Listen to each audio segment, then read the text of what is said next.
¿Cómo estás, muchachos? ¿Qué pasó? It's Jimmy. I just thought I'd touch base with y'all. You know, I had this idea that some of the best thoughts I ever had was when I was taking a dump. So I thought I'd make a video while I was taking a dump. Talk to y'all a little bit. See what kind of ideas popped into my mind. And the first idea that came to my mind was I was reading an article a few minutes ago about a woman who was doing a marathon and shit herself. She didn't stop. She shit herself at mile 7. Marathons are 26 miles, in case you didn't know that. And she just shit herself at mile 7 and finished the marathon in record time. Continued to run at a sub 7 minute mile with shit all down her leg and in her shoes. When she finished, she had to throw away her shoes and socks because they had shit filled up in them. So anyway, I mean that's certainly an interesting thing to know that you're running and you just decide to shit yourself and you just keep on running. What else have I been thinking about? Oh, this concept of anti-Semitism. Like, what the fuck is that?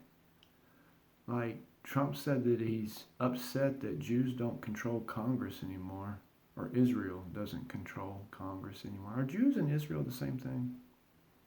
I think they maybe are.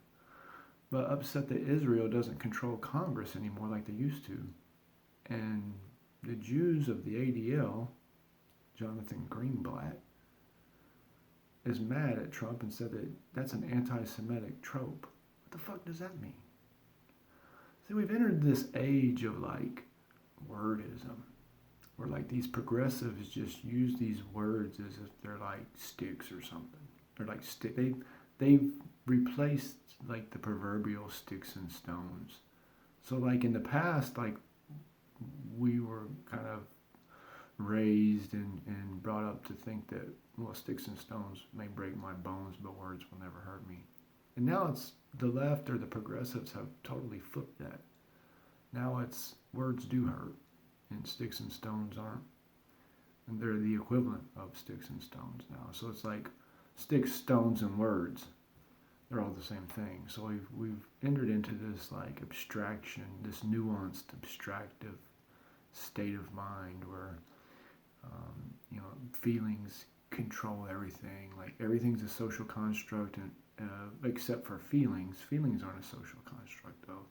If you're born with a cock, that's just a figment of your imagination, and it was just somehow or another the mother got it wrong in the birthing process, because everything is a social construct. Everything is a figment of one's imagination. It's a really interesting thing when you ponder it. And I'm not one to moralize. It's not my place to judge. But I mean, it's certainly a profound abstraction that we have this idea that we are, everything is a social construct except for our feelings. That's the weird thing. So like we feel like we're a woman in a man's body. The actual biology is wrong, but the feelings can't be wrong. It's an interesting thing. And you only have these kind of thoughts when you're taking a shit, which is what I'm doing right now, is taking a shit, talking shit. I'm talking shit while taking a shit. And you clicked on this just to listen to a man talk shit while he's taking a shit. What the fuck is wrong with you? I'm out of here, dude. You're weird.